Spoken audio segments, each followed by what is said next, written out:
My mother-in-law kicked me out of the house at her daughter's insistence. A week later, she called to ask why I hadn't sent the monthly payment, but my response completely stunned them both. Life has been a string of tough breaks and a few lucky strikes. Losing my parents early hit me hard, like a sting that never quite goes away. But I got lucky when the elderly couple next door, the Parkers, took me in.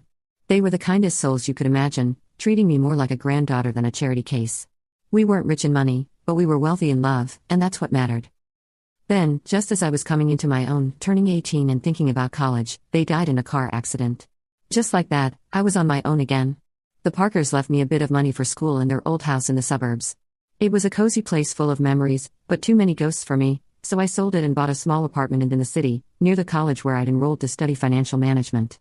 It felt good having a plan and moving forward.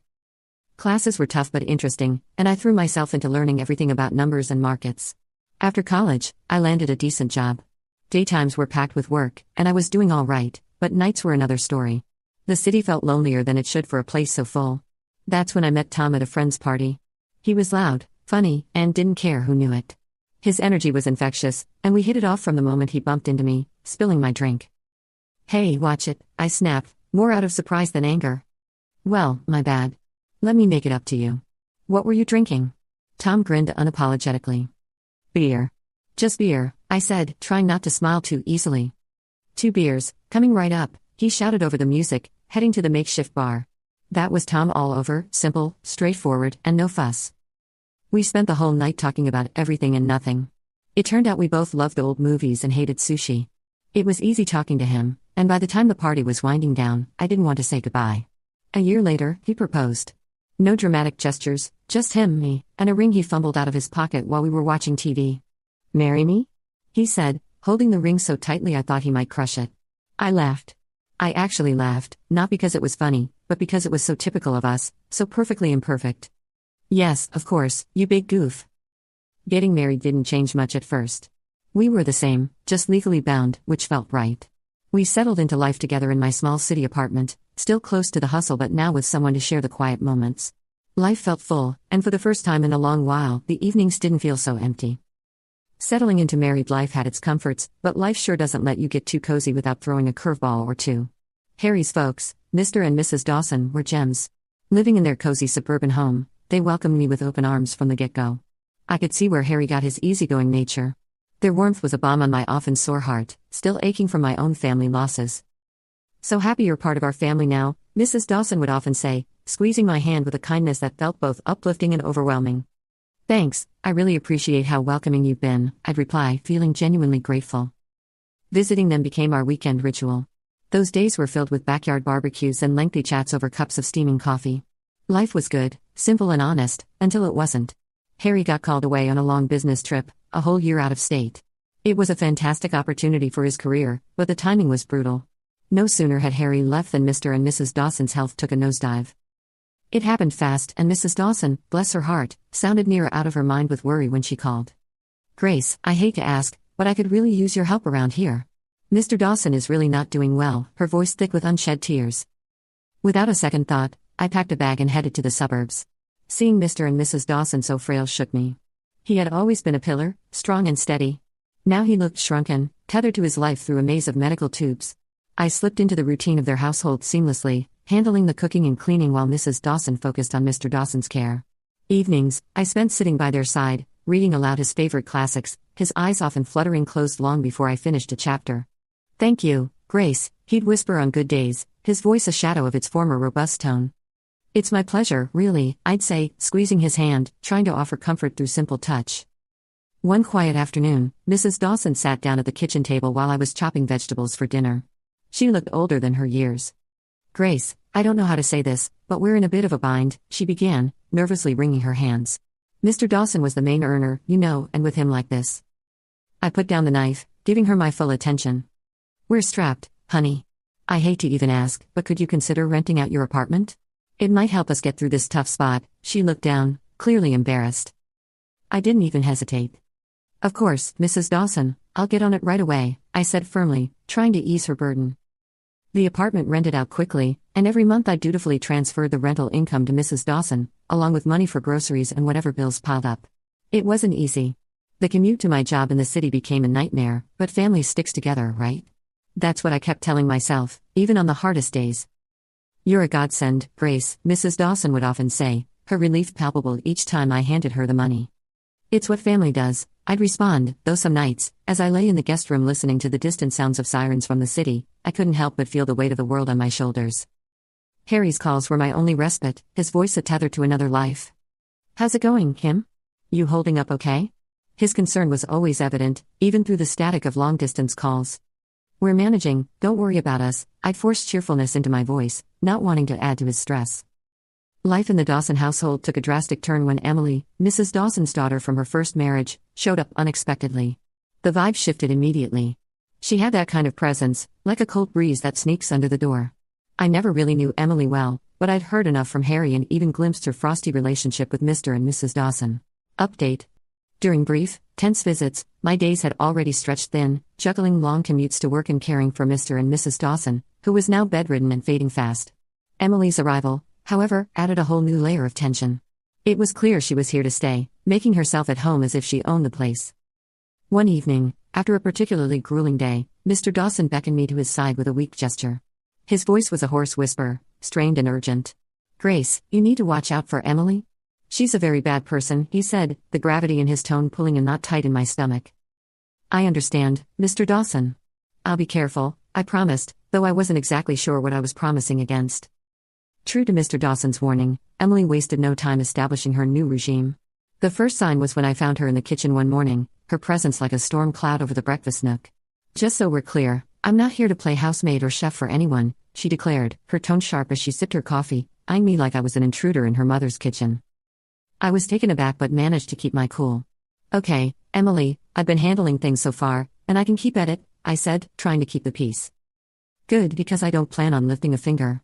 This is Mom's house, after all, she snapped back, her eyes daring me to challenge her. From that day on, Emily made sure her presence was felt, and not in a good way. She ordered takeout just for herself and her mother, leaving their empty boxes on the table for me to clean up.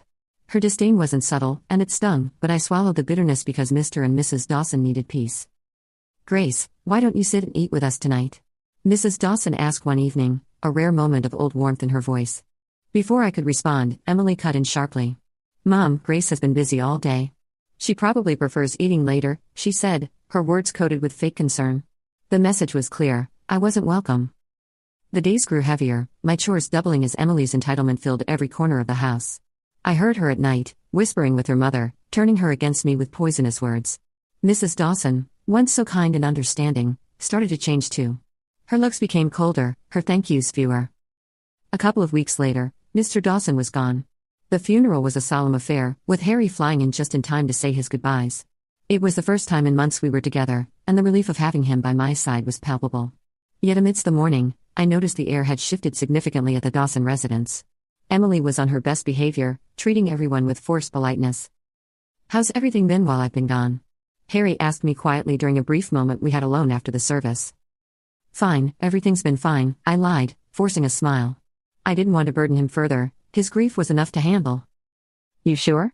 You look a bit worn out, he pressed, his brow furrowed with concern. It's just been busy, you know, helping out around here, I reassured him, avoiding his gaze. It wasn't the time to delve into the mess that was brewing beneath the surface. As soon as Harry left, Emily dropped her act. The mask of the dutiful sister was gone, replaced by the sneering, dismissive attitude I'd grown accustomed to. The dynamic in the house shifted drastically. Mrs. Dawson, perhaps in her own throbbing grief, became distant and cold towards me. Commands replaced conversations, and I felt more like an intruder than a family member. Emily took over the household like she was the lady of the manor. Her reign was marked by disregard for anyone's feelings but her own. She started barging into my room without knocking, rummaging through my things as though searching for buried treasure. One afternoon, I was out in the garden, trying to find some peace, when I stumbled upon a box lying among the shrubs. Curiosity piqued, I opened it, only to find my watches, jewelry, and even some underwear. My heart sank. Nearby, draped carelessly over a bush, were several of my dresses. Fury bubbled up inside me as I gathered my belongings. Clutching the box, I stormed inside, finding Emily in the living room, lounging like she owned the place. What the hell, Emily? I demanded, my voice shaking with rage. You can't just throw my stuff out. Emily laughed, a cold, harsh sound that echoed mockingly around the room. Live here? Please, you're just a guest, and not a welcome one. You should be out in the garden, or better yet, on the street. You're nothing but a ruthless beggar anyway. Her words stung like salt in a wound.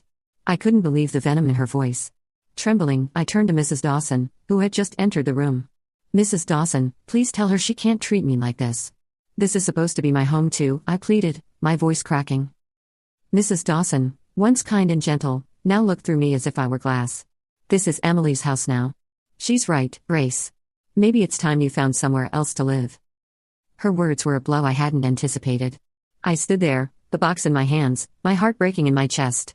The home I had come to know, the family I thought I had, crumbled around me in that instant. Despite everything, I stayed because of a promise I made to Mr. Dawson on his deathbed, to look after his wife and not let Emily overpower her. But day by day, Mrs. Dawson seemed to adopt Emily's cruel traits. Her words turned sharp, her eyes cold. You're just sitting on your hands here, aren't you? Mrs. Dawson snapped one evening as I cleaned up after dinner, her voice dripping with disdain. I'm doing my best to keep things running smoothly, I replied, trying to keep my voice steady despite the hurt her words caused. Best? Could have fooled me. Seems like you're just freeloading, she scoffed, turning her back to me as she left the room. Her words stung. I was far from a freeloader. I had rented out my apartment and transferred nearly all that income to Mrs. Dawson, on top of handling most of the housework, while Emily did nothing but criticize. Emily, living off her mother's pension, was relentless. Really, what does my brother even see in you? She would taunt me nightly, her voice loud enough to carry through the thin walls. I'd bite my tongue, swallow the anger and frustration, and remind myself of the promise I made. But the atmosphere was suffocating, the house a minefield of hostility. One evening, coming home early from work, my world tilted on its axis. I walked in to hear Emily and Mrs. Dawson in the middle of a heated discussion in the living room, not noticing my arrival. We need to get her to sell that apartment of hers. You know how much we could use that money, Emily was saying, her tone greedy and calculating. Yes, but how do we convince her? Grace is no fool. Update. She won't just hand it over, Mrs. Dawson replied, her voice a mix of frustration and greed. Leave it to me, Mom. I'll sweet-talk her into it. Once she signs it over, we can finally live the way we deserve, Emily's words slithered through the air like a snake. Hearing them plot to strip me of my only financial security was a cold splash of reality. Fear gripped me. I couldn't stay anymore. My heart pounding, I slipped away to my room unnoticed. They were planning to rob me of everything. I made the decision right then and there, staying was no longer an option. With trembling hands, I hurriedly packed my essentials, every moment in that house feeling like a ticking time bomb. I didn't bother with goodbyes, they weren't worth it. Quietly slipping out the back door, I called for a taxi to the station. Sitting on the train to Harry's state, doubts swirled in my mind. Would Harry understand?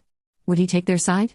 The uncertainty was crushing, but the fear of what might happen if I stayed was worse. I stared out the window, watching the landscape blur by, a mix of fear and resolve settling in my chest. When I got to Harry's place, his reaction was a mix of surprise, relief, and a flood of questions. His eyes widened as he opened the door, seeing me standing there with my bag, looking just as frazzled as I felt. Grace, what are you doing here? Is everything okay? He asked, stepping aside to let me in. I hesitated, taking in the familiar, comforting sight of his temporary home. No, Harry, everything's not okay, not at all, I replied, my voice catching a bit. He led me to the couch, his expression now lined with worry. Talk to me, babe. What happened? He urged. I told him everything, starting from Emily's return, the worsening conditions at home, the financial manipulations, and the final straw, the plot to make me sell my apartment. I hadn't wanted to worry him before, didn't want to add to his stress while he was away working. Harry's face darkened with every word I spoke. By the time I finished, his fists were clenched, his jaw set hard. Why didn't you tell me any of this before? He asked, his voice a mix of anger and concern. I didn't want to cause more trouble. I thought I could handle it, I admitted, feeling foolish now. Grace, damn it.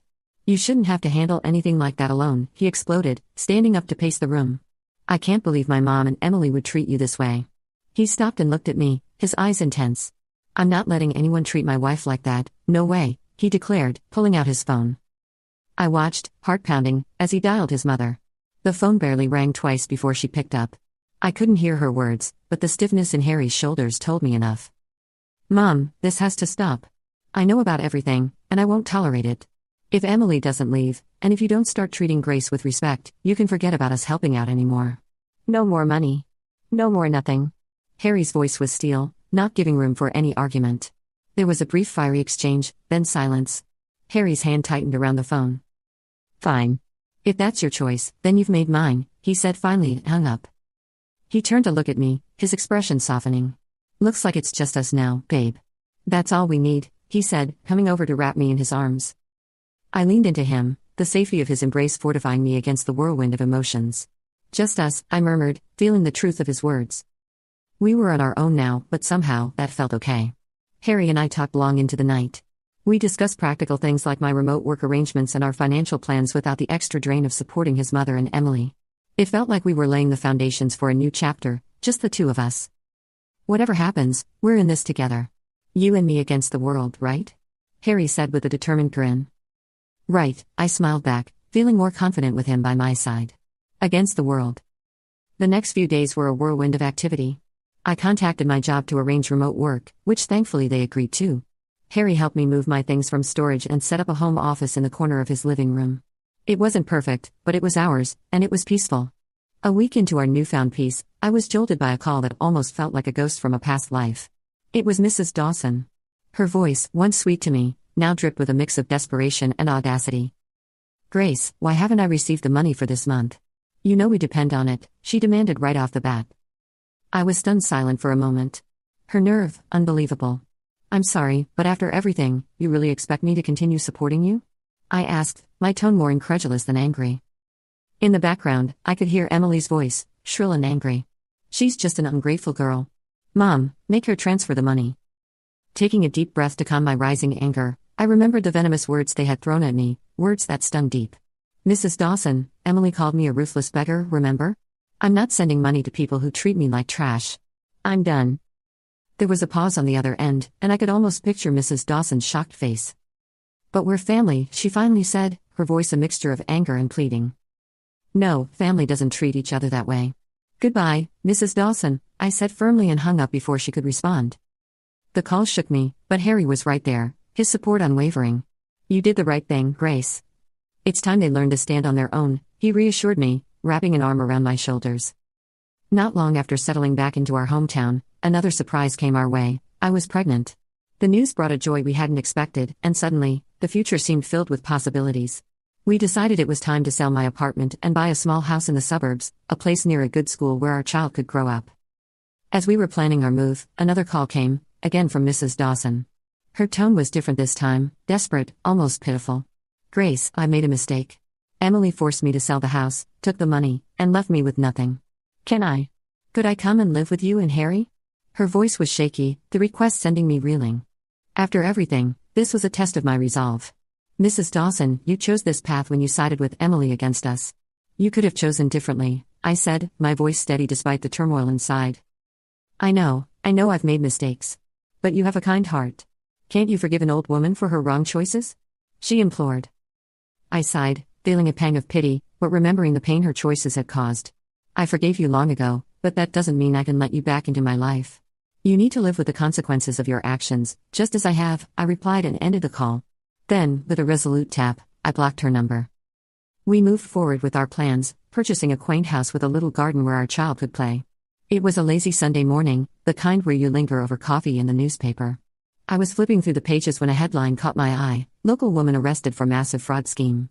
There, staring back at me from the paper, was Emily, handcuffed and looking defeated.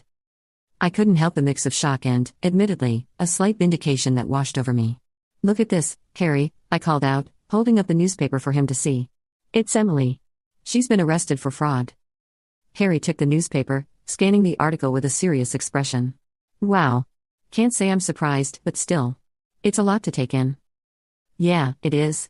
But she made her choices, and now she's facing the consequences," I replied, feeling a closure I hadn't realized I needed.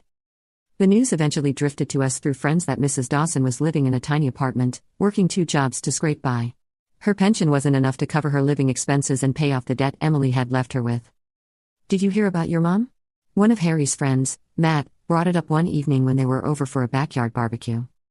"Yeah, I heard," Harry responded, flipping burgers on the grill. His voice held a trace of sadness but was tempered with resolve. "She chose her path, Matt. It's tough, but that's how it is." Matt nodded, understanding the unspoken boundaries. "You're right, man. Just thought you should know." The conversation shifted after that, the evening air filled with lighter topics of sports and work. Life had moved on, and so had we. The joy of our new life really crystallized when Mia came into the world. Becoming parents changed everything. It shifted our priorities, our dreams, and even healed some of the old wounds by filling them with new love. Can you believe she's ours? I whispered to Harry one night as we watched Mia sleeping peacefully in her crib. She's perfect, Grace. Just perfect, Harry murmured back, his voice thick with emotion. We spent our days marveling at each little milestone Mia achieved, each smile, each giggle. She was our little miracle, and with her, the hardships of the past seemed to recede, making room for new memories, better ones. Each day was simple but filled with little moments of joy that stitched a tapestry of a happy family life.